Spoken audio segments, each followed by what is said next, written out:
You're tuned in to Nerd Overload, your weekly pop and geek culture show covering movies, TV, games, and comics.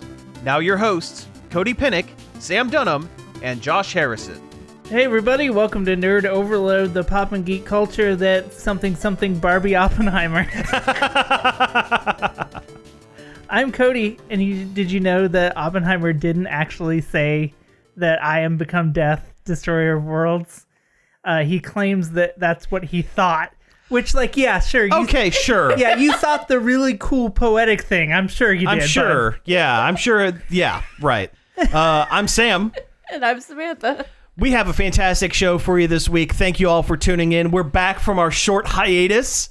We're back, although, you know, who knows? Maybe you didn't notice. Maybe you did. Whatever. We're going to talk about some news. It's San Diego Comic-Con week. We got some other stuff going on. But first, let's talk about some things we have been checking out. Check it out!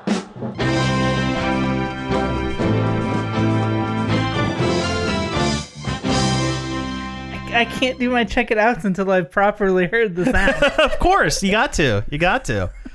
All right, so who wants to go first with the check'ems? Do we have anything? What have we watched? Watched that one movie on Shudder. Unwelcome, the one with the little goblins? I liked it, but maybe only because it had crazy little guys. Well, of course. I mean, that's yeah. It's about like a couple who's about to have a baby, and they get attacked in their like London apartment.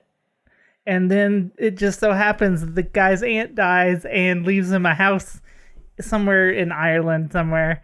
But the catch is that they have to leave out a piece of liver for the red caps that live near the property.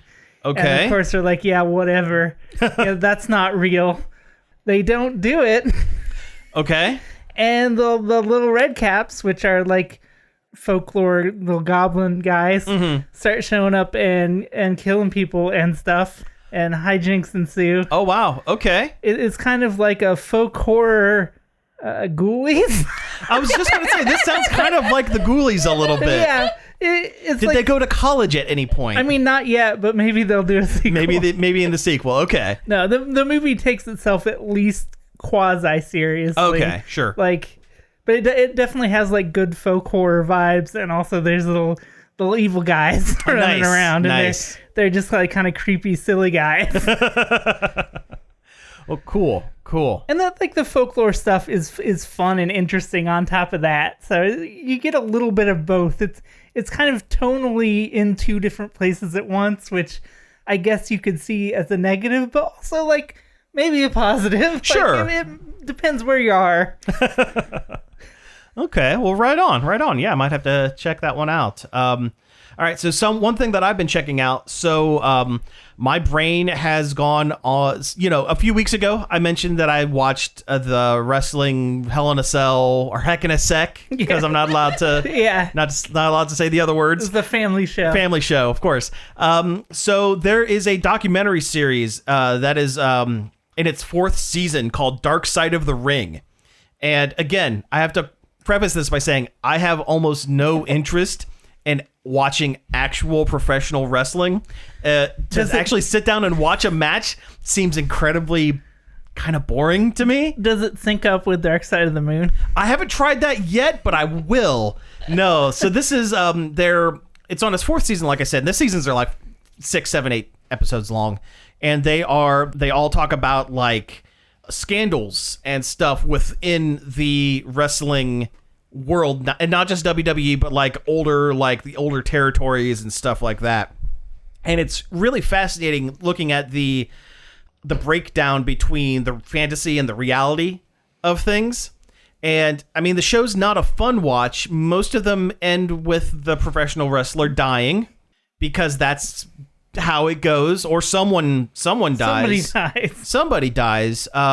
They cover things like Jimmy Superfly Snuka and whether or not he killed his girlfriend and Vince McMahon covered it up. Wow. Or the whole Chris Benoit thing, that even if you have no knowledge of professional wrestling, that was a whole thing. Yeah. Some of the episodes are, I wouldn't say fun. It's almost wrestling true crime. It is. It really is. It's wrestling true crime. Yeah. There was one guy. My favorite wrestle murder. Yeah. There was a guy who was named Dino Bravo, who was being lined up as one of the main antagonists to Hulk Hogan at the time. And he got involved with the Montreal Mafia and was shot 11 times in his home because that's a whole other Montreal screw job. Right?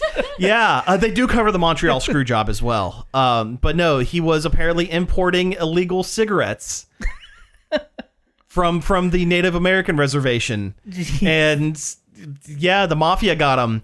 But they talk about some of the again, they're not lighter, they're not funny, they're not humorous, but they're a more interesting and less murdery, like the Brawl for All, which I guess was this writer for the WWE was like, well, he's an idiot, and he's like, and all of his ideas were based off of watching Jerry Springer.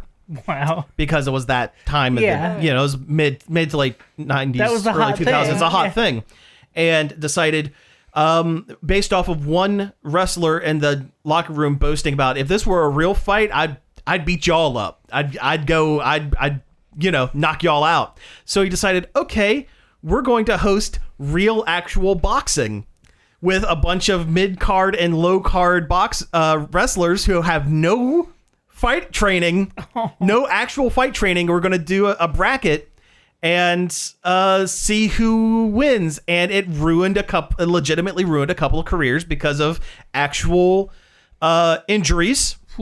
There was a guy that was being kind of bumped up, who's set up to be like, okay, he's going to be the winner. Dr. Death Steve Williams, who was supposed to be the winner. And this guy from out of nowhere, Bart Gunn, who was a cowboy-themed professional wrestler at the time. When your name's Bart Gunn, you gotta be. You gotta be. Yeah, he was part of the Smoking Guns. It was Bart and Billy Gunn. They were a tag team match. So that's fun. That's the fun too. Listening to the stupid names and stuff. Came out of nowhere. Was like all day was like, oh yeah, hey, you're going up against Dr. Death. You're going to knock him out or something. They're laughing at him.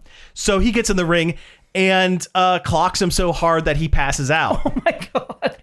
And it ruined the guy's career because he was being set up as a major heel, unstoppable bad guy. And now you have on video, live on TV, him getting knocked out in 2 punches. He was released like a year later from the WWF because they couldn't do anything with him at that point.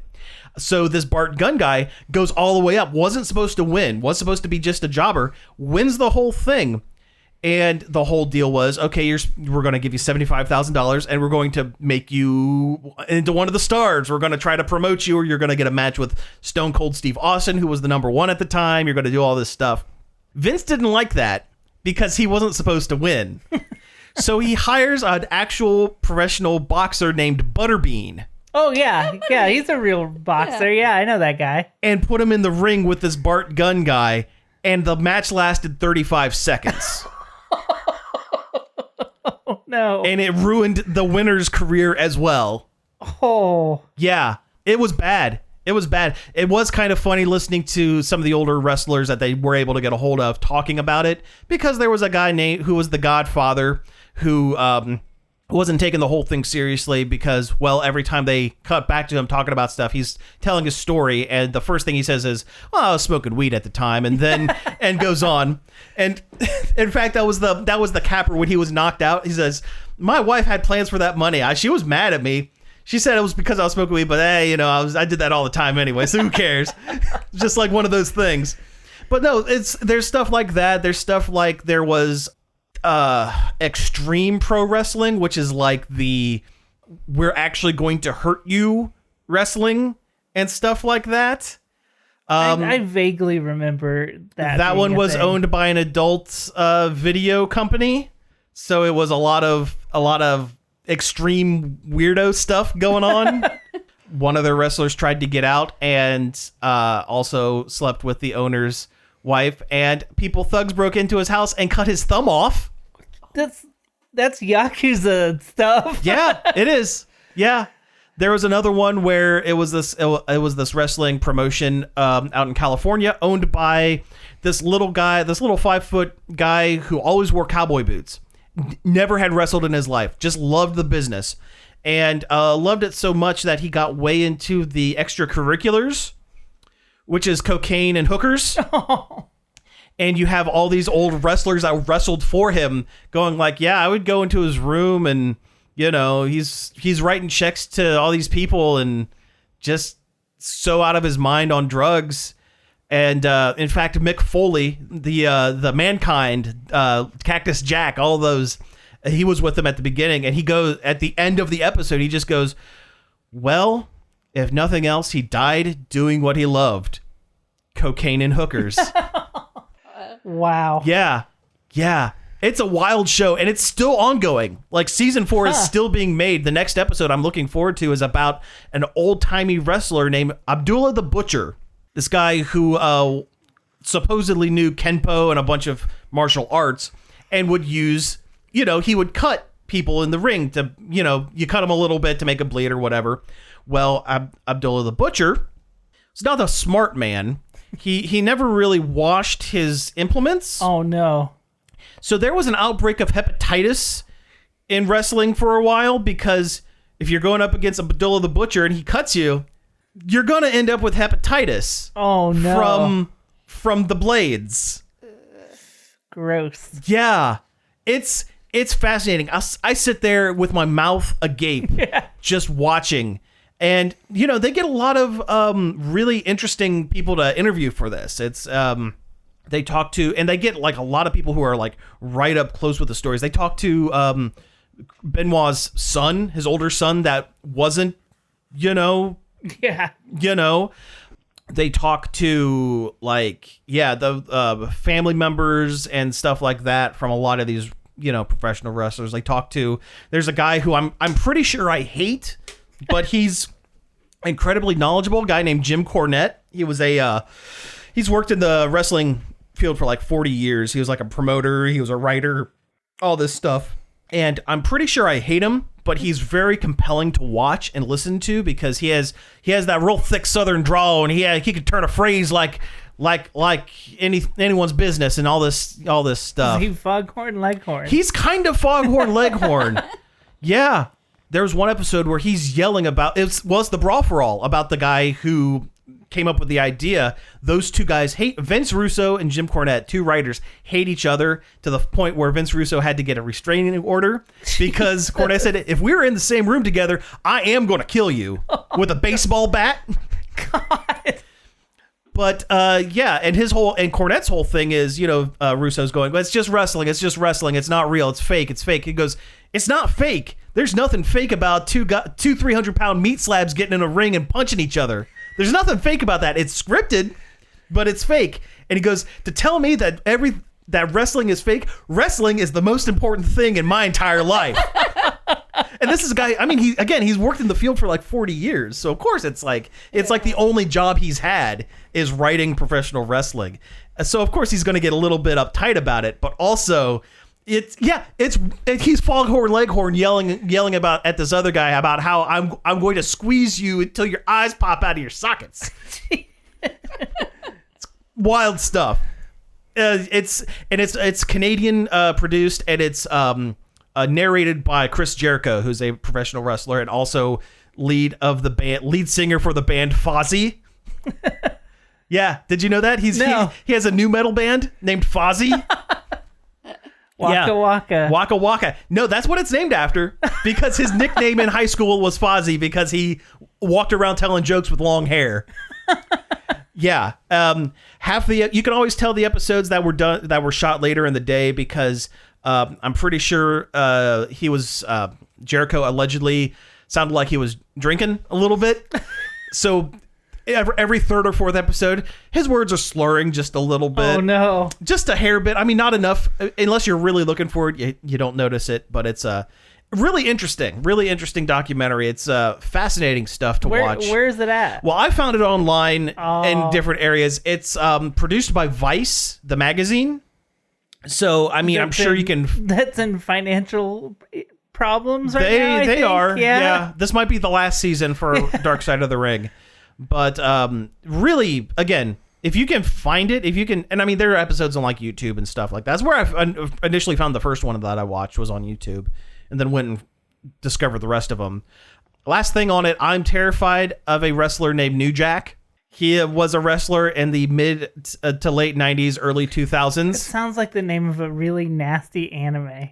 Well, like an 80s, like hyper violent. Well, he named himself after the inner city crime movie New Jack City, starring Wesley Snipes. But he had a habit of getting angry in the ring and actually hurting people and bringing implements. Yikes. There was one where he was doing a house show because he had already been kicked out of WCW and ECW and all these, and he's just doing a house show. He's like trying to make a few bucks. And this wrestler did a supposed slight to him, and then he remembered, I have this, he's talking, and he goes, I have this Wolverine claw, this metal Wolverine claw. Oh, God. And one of the spokes had broken off of it, and I left it in my pocket, my jacket pocket, and I'm wrestling. And I decided, you know what? If this guy wants to make a show, we're going to make a show. Oh. Pulls it out and starts stabbing the guy in the ring for real. Oh, my God.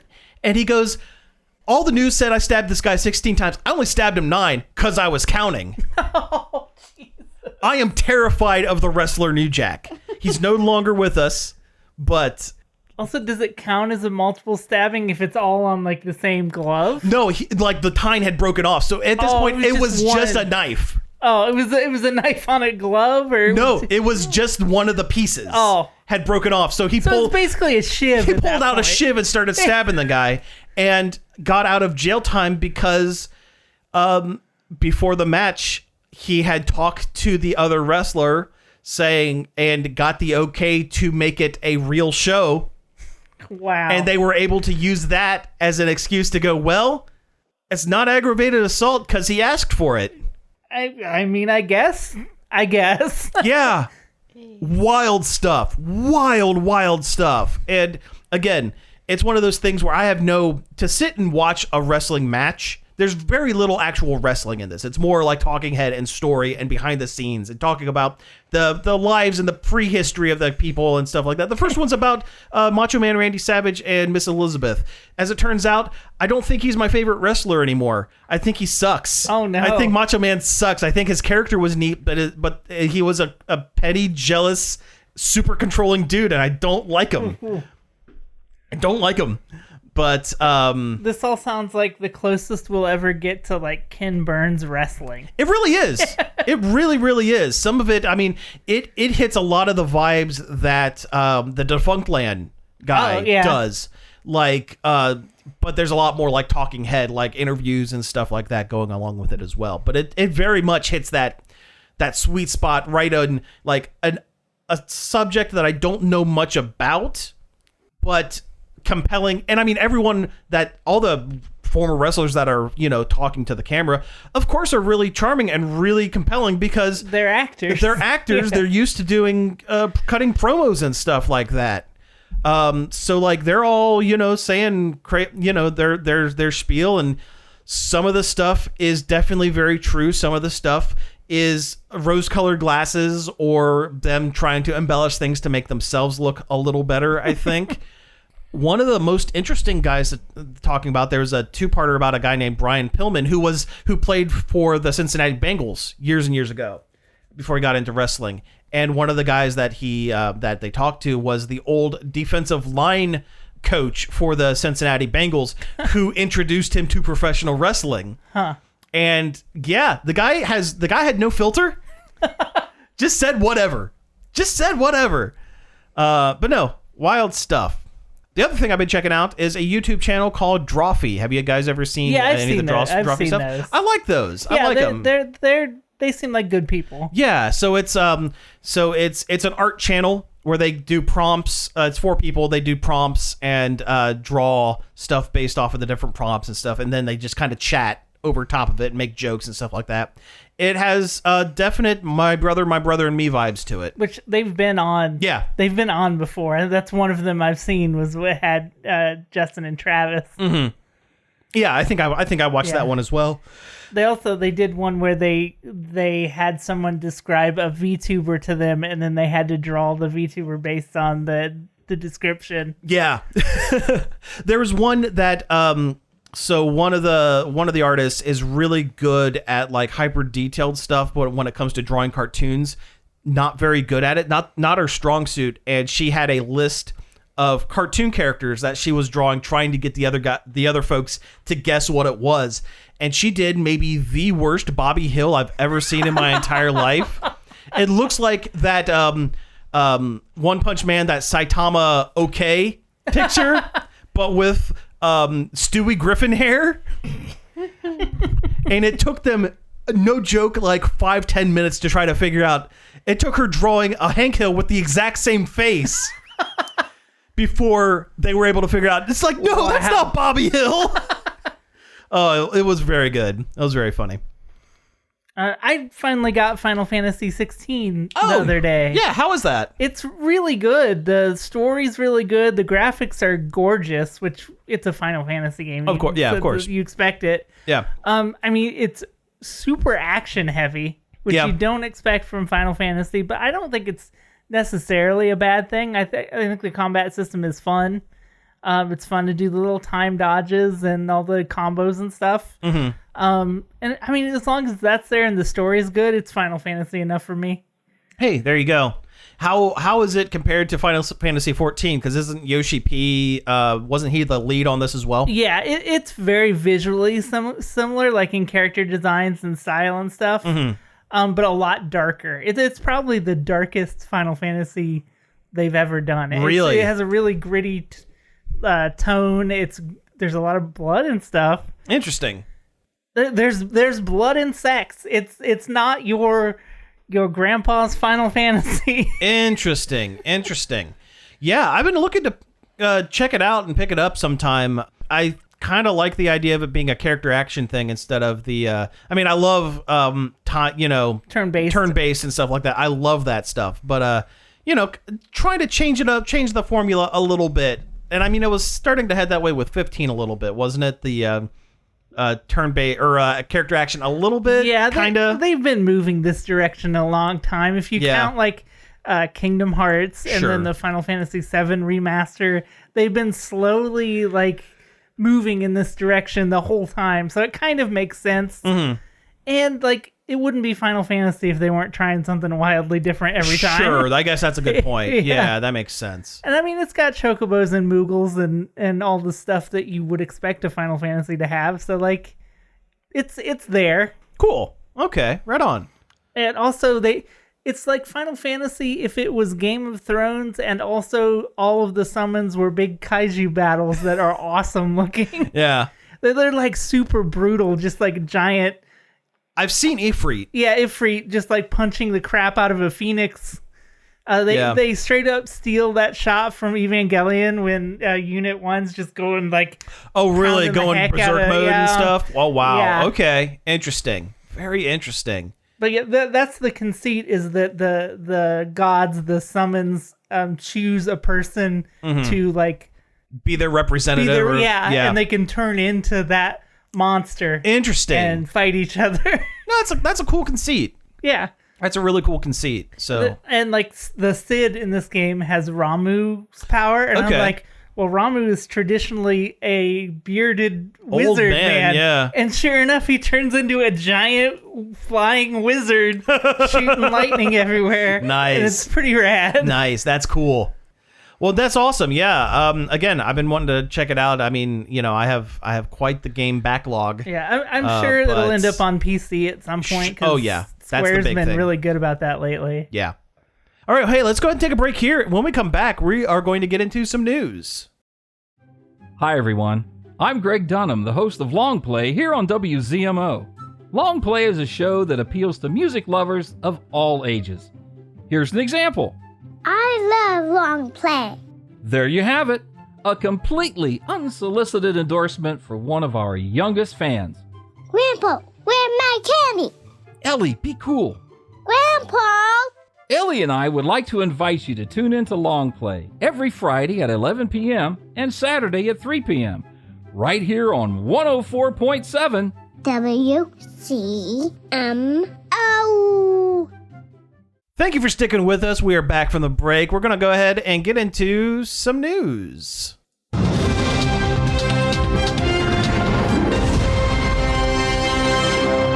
All right. So first up, I think what we're going to do is we're going to talk about some movie trailers. It's San Diego Comic Con time. I said that really. Oh, round them up, doggies. Here we go.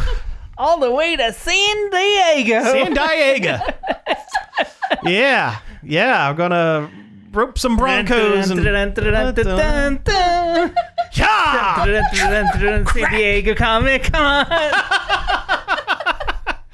Oh, man, we have fun here. Yeah. This Comic Con is not like what you're used to from the previous decade. Yeah, because no one's there. Yeah. There's no major, there's a lot of, they're focusing more on the comics. They're focusing more on smaller companies and stuff like that, I guess. They're not, they're going the way of the E3 where companies have decided, we don't have to wait until San Diego Comic-Con to release our stuff. We can just do it. We can try and pick a day when nobody else is doing anything, and then we're the center of attention. Exactly. It's a smart way to do it. But there have been a few trailers, kind of slim picking, but there's been a few. So I have the list here of what we have so far. It's still going on this weekend. So by next week, there could be a few more. But first up is Adventure Time, Fiona and Cake. Is this a new series or a movie? Yeah, it's a series. Series, okay. And they've been a known quantity. It was the thing they did in Adventure Time a couple of episodes. Sure, the gender swapped of everybody. Gender swap. But this looks like it takes that, it kind of throws out that just where they're just a simple gender swap and tells a completely different story with those characters. Yeah, and I'm cool with that. Yeah. That's fine. I think the Adventure Time world is a pretty endless well of things you can do. Well, you could do anything you want in it. Yeah. And that was the biggest thing with a lot of the original Adventure Time. They kind of were hamstrung by their own continuity later on in the series to the point where it was like they kind of pigeonhole themselves a little bit. Now we're a serialized... Now we're an anime. Now we're an anime, basically. I will say that this gives me a lot of vibes of the... Bee and Puppy Cat. Bee and Puppy Cat, which was an online thing that they actually did put on Netflix as well. And it's good. It's good. It was created by one of the creators or one of the main people behind Adventure Natasha Time. Allegri did both. I don't think she's involved in this. I haven't seen her name anywhere on this. That surprises me because it looks and feels like Bee and Puppy Cat. Yeah.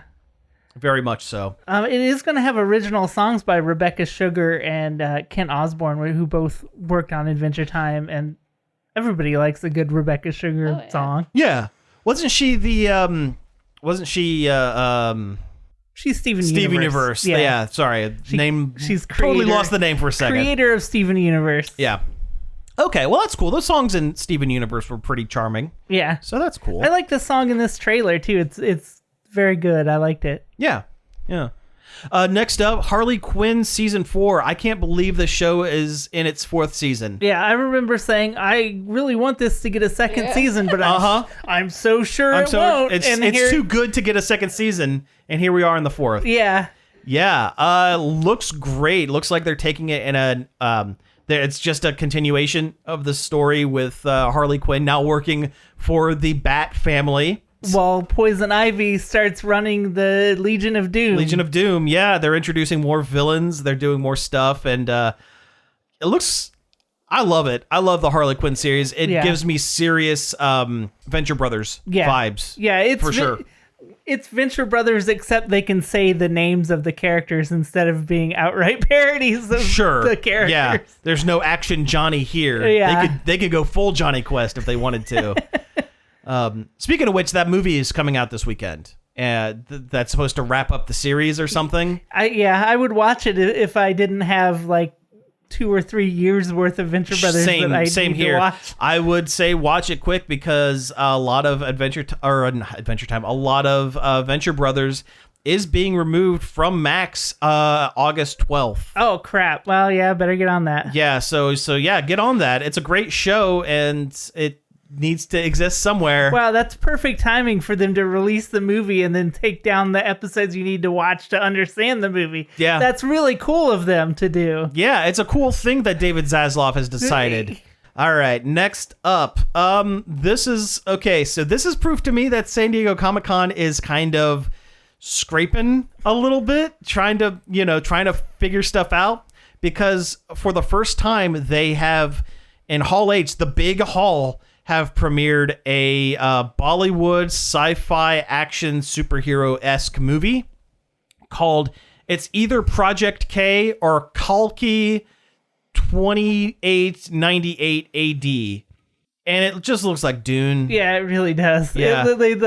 It looks like all the same production design that Dune has. And I mean, I understand why it's getting a push, because RRR or R was such a big sleeper hit last year, which I haven't seen yet, and I kind of want to. It sounded like the action and stuff was pretty wild and crazy on it. Yeah. This one, it just looks like Dune. It's just I don't know. I mean, it looked kind of neat. Maybe it could be because Dune is vaguely Middle Eastern Indian kind of thing. Yeah, that might be. But that could be part of it, but also it's like a snake eating its own tail kind of situation. Maybe it's like which came first. I don't know, but I don't know. I mean, I probably won't watch it in theater, but I will check it out. It's something to keep your eye on. Yeah, absolutely. Oh, without a doubt. Next up is another short trailer for Marvel's The Marvels. There was very little things that were actually new in this trailer, I think. A lot of retreading. Yeah, I think anything new was dialogue that was just layered on stuff we've already seen. Yeah, they did. They ruined that Beastie Boys song some more during the trailer. I feel like this is like the one trailer where it kind of fits. If they would have just used the intergalactic, that would have been great. But this is like a weird trip hop weirdo mix of it. And I was like, no, just use the original. It makes more sense than Star Trek. Sure. No, I agree with that. I don't know. Marvel's looks fine. I think they showed more of Samuel L. Jackson in this one because, I'm sorry to say it, but this is a direct sequel to the Secret Invasion show that's going on right now that is not very good. No, I've watched the first episode and I was so like nonplussed by it. Like, I didn't hate it, but I definitely I was barely entertained by it, I guess I would say. Well, if they wanted to do some of the things in Secret Invasion, they should have done it years ago when people cared more. Like, there was a huge revelation at the end of one of the episodes where a long-standing Marvel character has been revealed to have been a Skrull for a secret, decent amount of time. Huh, don't spoil that. I will not spoil it for you. I'm going to have to watch this at some point, I guess. I will not spoil it for you, but the consensus is, wow, this would have been a crazy bombshell 7 years ago. Which would have been Endgame. I will spoil this because it's in the first episode, and it might not be like the thing that really happened, but they killed off Maria Hill. No, they did. They did? They actually did? Yeah, she's gone. Yeah, that sucks. Yeah. Because she's a long-time, franchise character who's been there since... Her contract was up. It's been there since the beginning, and they boot her in a crappy Disney Plus show. Yeah, her contract was up. She didn't want to renew. Same with Everett, what's his name? He's a British guy. He's playing an English guy, American guy. He was in Black Panther. He was the one white guy in Black Panther. Oh, Martin Freeman. Yeah, his contract's up as well. So his character, they did some stuff with his character. He's not coming back. Yeah. But I think Kobe Schmolders deserved at least a movie death. I agree. But, that's the way these things go now. Apparently. Yeah. I don't know. I am still in superhero burnout. I watched this trailer and There's a lot of action and a lot of one-liners and actresses and actors that I really like, and and characters that I really like. And the takeaway that I get from it is, well, it looks like a Marvel movie. I'm just excited for more Ms. Marvel because I am good. too, but I'm concerned with her being relegated to comedy relief. Yeah, comic relief. Where sidekick. where they might be making her a little more two-dimensional in service of the other two characters. Yeah. I'm a little concerned about that. Yeah, but that does look like it could happen. Yeah. But I don't know. We'll see. We'll have to wait and see. I mean, I'll watch it eventually. You know, I like the characters. I like Brie Larson. I like. I wish I knew the names of the actresses that played other Captain Marvel and Ms. Marvel. Yeah, I don't. But they're all very good. What's her name was in WandaVision, and she was fantastic in it. Yeah, she was a highlight for me in that show. But WandaVision still is the highlight. It's still the best. It was the best one. That, and I would say Loki was pretty good. It was up there, but yeah, WandaVision was number one. Loki was okay. My mom makes a lot of good points about Loki. We've talked about it a lot. Mm-hmm. She just thinks Loki wasn't in character enough. He wasn't Loki enough. They really toned him down for the show. No, I could see that. And yeah, she's right. I could absolutely see that. He's not mischievous at all. Yeah, yeah. Next up, it was like a 35-second clip from Teenage Mutant Ninja Turtles: Mutant Mayhem, and it looks amazing. I love this movie more every time I see. I do too. From it, I really do too. I think it's great. I love the art style because it's done by the same guys that did Mitchell's versus the Machines, which is one of the best, best movies. Yeah, yeah, it's a beautiful looking movie, crazy good looking, special effect or art design and stuff. I think it's great that they cast actual teens to be the Teenage Mutant Ninja Turtles. Yeah. This might be the first time ever where they're shown as like teenagers and not 35-year-old men. This is the first time it made me realize that I do really like the Turtles, but I like them silly. I like them silly. That's what I want. Yeah. Is the silly Turtles like the cartoon I watched when I was a kid. Uh-huh.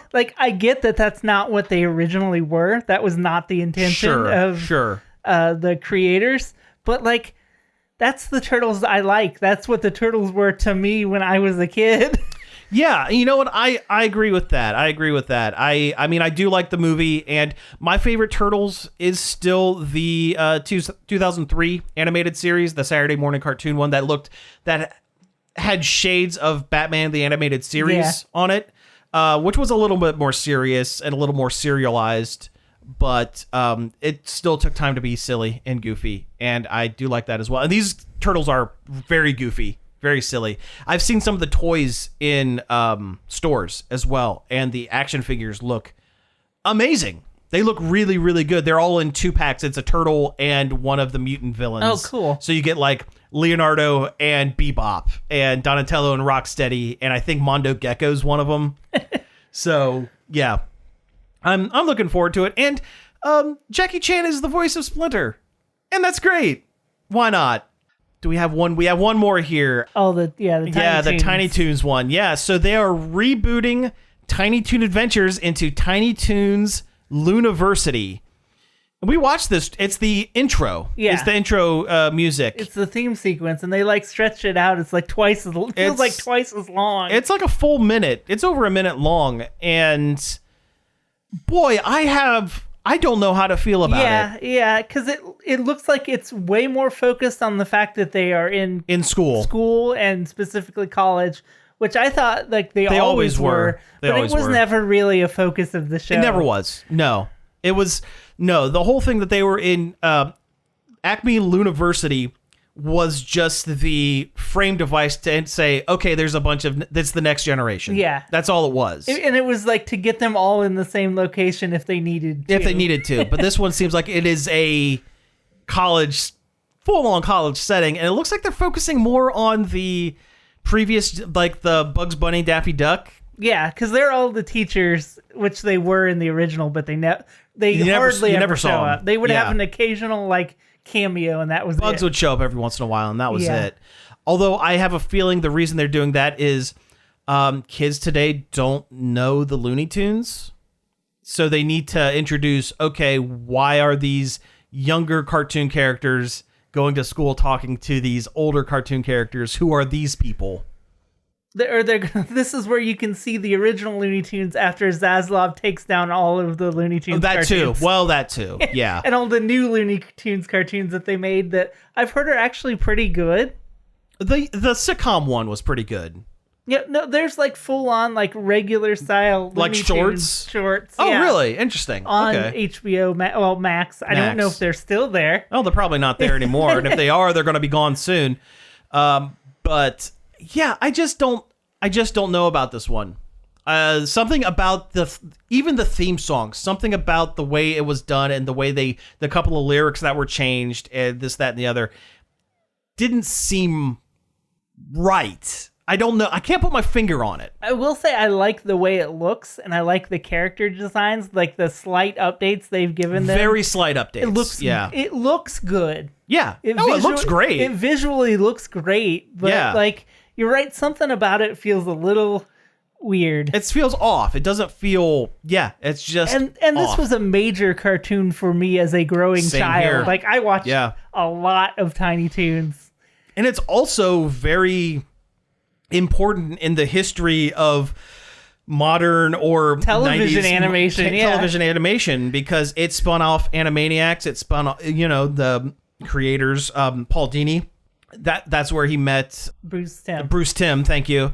And that's where Batman the Animated Series came from. It's where we got Freakazoid. It's where we got Pinky and the Brain. It's very important in the history of animation. Yeah. And yeah, I don't know. I'll check it out. I'll check out the first episode or two, but something's not clicking. And I will say, like, they're not as good as you remember either. No, they're The probably Tiny not. Toons, They're probably I've not. went back and I've watched a couple, and they're Probably not, a little slow. Yeah, and they're not bad. I wouldn't say they're bad, but they're definitely not like you can still watch Animaniacs and get a kick out, a pretty solid laugh out of it. Sure. This you'll get like a chuckle maybe. Sure. But if nothing else, Looney Tunes, it was how I discovered They Might Be Giants. Oh yeah, they had the Tiny music Toons video had the episode. music video episode, yeah. Yeah, which was great. But yeah, that's it for trailers for now from San Diego Comic-Con. There might be a few more next week, but yeah, not a lot, but some good stuff. Let's keep talking about trailers. There was a trailer for Wonka. Yeah, last week, and it's something. Starring Timmy C. It is,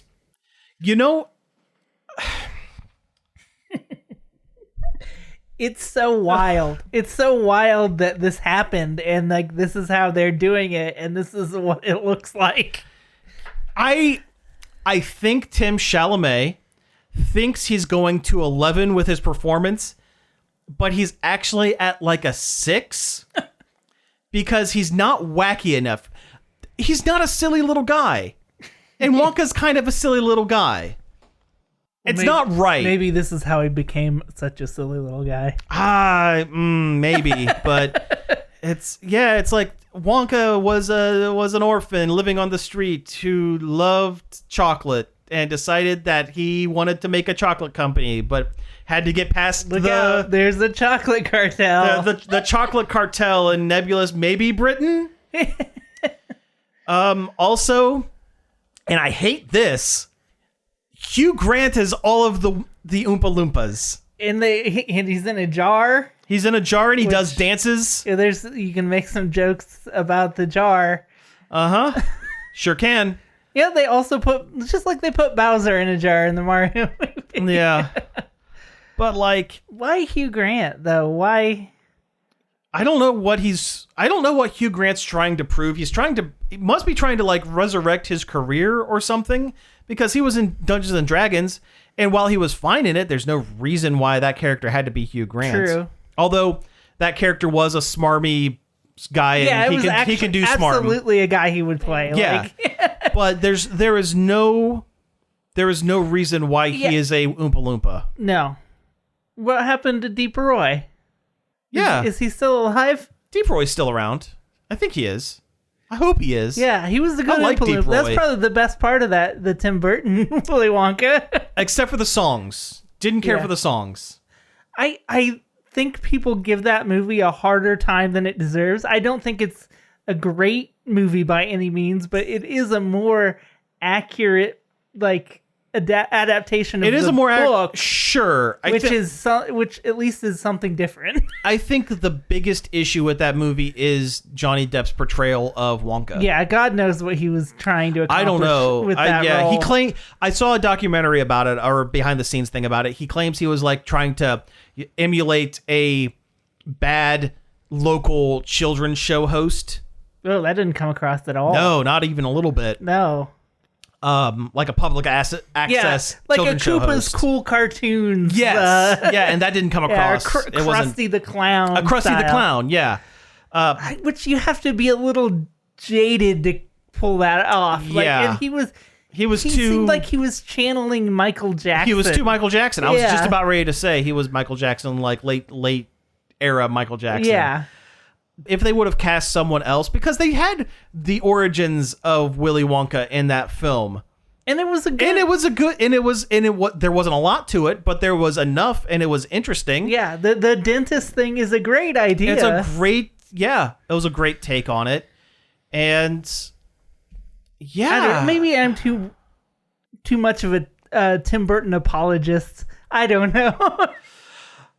Although, you might. I mean, I am definitely not a. I Tim hated Burton. his Alice in Wonderland, though. I turned that off. My opinion is Tim Burton hasn't done a good movie since Ed Wood. Did you watch Big Eyes? I did watch Big Eyes, and I thought it was just okay. Oh, I loved Big Eyes. I thought it was great. I thought it was just okay. Because the movie that he did directly after Ed Wood was Mars Attacks, and Mars Attacks sucks on ice. Oh, I like Mars Attacks. I thought it think was all flash, no substance. Well, yeah, that's why I like it. It's dumb. It's dumb fun. But it could have been done so much better, though. I don't know. Yeah. And I liked Wednesday a lot. But he didn't. Did he actually direct Wednesday? Yeah, Or did he directed several episodes. Okay, well, Wednesday was good. I'll give you that. Wednesday was good. I thought he was just executive producer on that. Sure, Wednesday was good. Does Jenna Ortega get most of the credit for Wednesday? 100%. Yeah, I feel like maybe it was more her. Yeah, 100%. What was this last movie? What was Tim Burton's last movie? Was it one of the Alice in Wonderland spinoffs? No, there had to have been something before then. Okay, you look that up. I'm going to keep talking about stuff here. So, this just in, breaking news, the Flash movie has officially lost Warner Brothers $200 million. Are we surprised? No. Oh, it was Dumbo. Oh, yeah, that sucked. Oh, yeah, it looked like it did. Yeah, it was bad. I don't know. I keep trying to give Tim Burton a break, and His animated Frankenweenie wasn't bad. it was okay. It was okay. Yeah. Sweeney Todd rules. Sweeney Todd was all right. Although I already I like Sweeney Todd conceptually before you even get Sure. Tim Burton involved. Sure. Honestly, I think a lot of it for me is one, I don't know how to put it, but his aesthetic, sometimes he takes it a little bit too far for my taste. It is kind of like a lot. It's Sweeney kind of Todd. grating sometimes. It's like eating too much cake. Yes, I agree. Sweeney Todd is definitely too much cake when it comes to Tim Burton production design. I agree. And I also think that he relies on the same actors a little too often. I like Helena Bonham Carter, Helena Bonham Carter is an amazing Mrs. Lovett. She's a fine actress, but I get tired of seeing her in every single one of his films. Yeah. And Johnny Depp could have been anybody. He could have been anybody in that movie. Yeah. Like, he didn't add anything to it, I don't think. I guess Sweeney Todd was one of Alan Rickman's last films. Yeah, he's good in it. And he's good in it. That's true. Okay, I rescind my... Tim Burton hasn't made a good movie since... Sacha Baron Cohen is really good in Sweeney Todd. Yeah, too. he is. That's true. It's a good movie. Yeah, that's fair. All right, last up here, we have just a couple of minutes. You want to talk about some of this limited run video game stuff? Yeah, Limited Run, the company that reprints old video games and gives physical releases. They to do a new fantastic ones. job. I actually have a Switch version of the old Sega CD Night Trap. I bought their Monkey Island anthology, Oh, nice. the huge Nice. box with all the games. Well, of course, and a it's bunch Monkey of- Island. Of Yeah, course. I had to Yeah, have had it. There's to. no way I was Had not to. going to get it. Yeah. And it's pretty awesome. But they did like their own little E3 and announced just like a buttload of stuff. And some of it is super wild you wouldn't expect. Like, they're re-releasing the 3DO. It's 3DO, right? I believe so. The 3DO classic Plumbers Don't Wear Ties. That Which you the may game ask, itself sucks. Yeah, why would anyone want to play the glorified softcore slideshow that is Plumbers Don't Wear Ties? But it includes a whole bunch of like making of features and interviews and commentary and like a ton of bonus features, which is really interesting because like if you actually play it, the whole time you'll be wondering, how did this happen and why? Why did this happen? Yeah, why did this happen? Who let this happen? And I guess it'll probably explain that. Yeah, that one would definitely be more for the behind the scenes than anything. Yeah, which they did another one, the Karateka, the first game. I don't know if it's the first game, but it's a game by the guy that did Prince of Persia. Oh yeah, They're doing a huge, I remember that. Sure, behind the scenes game of that. That's a lot like that Atari collection that came out like last year that gave you a whole bunch of behind the scenes information about Atari. Sure, it's kind of that approach, but to this one game. Interesting. So they're gonna go deep into like the making of Karateka. They found a bunch of prototypes at Jordan Mechner, the guy that made its house. Oh, really? And they're Oh, gonna wow. be in there's a ton of interviews and design docs and stuff. Oh, neat. It sounds really cool, and I hope they make more games that are like documentary games like that. That's a cool idea. That is a really neat idea. Clock Tower. Yeah. That was an old Super Famicom game, right? Yep, and they're giving that a re-release. Scissor Man coming back. He's gonna cut you with his big scissors. First time in North America officially. Yeah. I mean, we got Clock Tower 2 and 3 and 4. I was doing some reading about the original Clock Tower. It's a point and click-esque game. That's a horror movie. It absolutely is point and click. Yeah.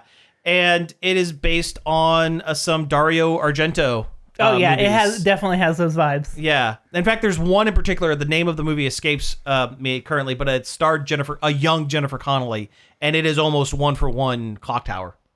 Huh. I didn't know that. Yeah. That's like Phantasma or something like that. Something like that. Phenomena? I think so. I think it's Phenomena. Phenomena. I'll look it up. You talk about one of the other limited run things. A Shantae game that was in development for the Game Boy Advance is actually, they're going to finish it and release it. This was from way back in the day, like obviously because it was a Game Boy Advance game. They were trying to get another Shantae made after the first one on Game Boy Color. And they didn't get it. They couldn't get a publisher, and the files just sat there forever. And now that Shantae is popular enough to warrant it, they're going to finish the Game Boy Advance game and release it. Oh, cool. So that's cool. You were correct. It is Phenomena. That's hard to say. Yeah, it's Phenomena, which Phenomena. we've watched that, and I don't know why I didn't pick up on it. Because there's a lot of bugs. Yeah. There's a lot of bugs in that movie. Mm-hmm. It's a weird one. It is a weird one. Well, it's Argento, sure. How about Arzette, Jewel of Faramore? This is a game that I wish I would have thought of, because I would have made it. It takes those old Zelda CDI games that everybody laughs Those at because awful they're terrible, ones. Yeah. and like makes a game in that style, but I'm assuming that's Probably good. Yeah. Yeah. Playable. It's such a good idea, and like the animation is spot on. Like it hits that exactly the weird animation magic like style that the CDI games have. That is a style of game that I never thought we would see another one of, because it's not good. Yeah. I'm excited to see this formula done in a way that works. Yes. Like, can they make it work? Because that'll be cool. Yeah. And last up, Gex. Remember Gex? Yeah, Gex is back, and not even in Pog form. They're doing a Gex trilogy, I guess. You know what? I have no memories of playing Gex. The only memories I have are of ads in comic books of that super spy James Bond lizard. That's the only is all Gex is in my brain. I played a lot of Gex as a child, and I'll give this a shot. Sure. Yeah. I don't know how well his jokes are going to hold up in Not at the all. year 2023. I wonder how many of them they're going to have to drop or change. Sure. Because we're in a very different comedy landscape than we were in the late 90s, early 2000s. Yeah, sure. Well, I don't know if Dana Gould is involved. He's the voice of Gex. Oh, sure. Yeah. Have him take a break from Dr. Z. Yeah. The web series where he's Dr. Zaius doing a talk show, which is I feel is the spiritual successor to Space Ghost Coast to Coast. Yeah. I really do. Definitely. Yeah. I mean, the Gex games were like bad Mario 64, but at least they made you laugh while you were playing them. Yeah. I don't know how they're gonna hold up. I feel like I'm sure he says some things that are not cool. Without a doubt. Also, nobody wants to hear his Austin Powers impression in 2023, which he does a lot. I bet he does. Yeah, it was of a time. Definitely of a time. All right, well, hey, let's go ahead and wrap things up here for the week. We have been we have been here doing Nerd Overload. We've been talking it. You've been listening. You've been listening to Nerd Overload. Thank you very much for tuning in. You can find us each and every day over at nerdoverload.com. You can also find us on different social medias such as Facebook, Twitter, Twitch, Instagram, and Patreon at Nerd Overload Now. You can email us at staff@nerdoverload.com. You can give us a call on the Nerd Overload hotline. The number's 419-561-5556. Leave us a message and we might play it on the show. We will play it on the show. No fight about it. We will. We will play it on the show. Yeah, we don't vet things here. Tell us your favorite Gex quote. Radio-friendly Gex quote. Preface that. You can find all of our back episodes on various podcast apps such as Apple Podcasts, Spotify, Stitcher, Google Play, and more. Finally, I'd like to thank Parker for helping us out over at the Facebook page and David Pencil for the use of our intro and outro. You can find more of his stuff over at davidpencil.com. So again, thank you all for tuning in, and we will be back next week. Hopefully we won't be as rusty.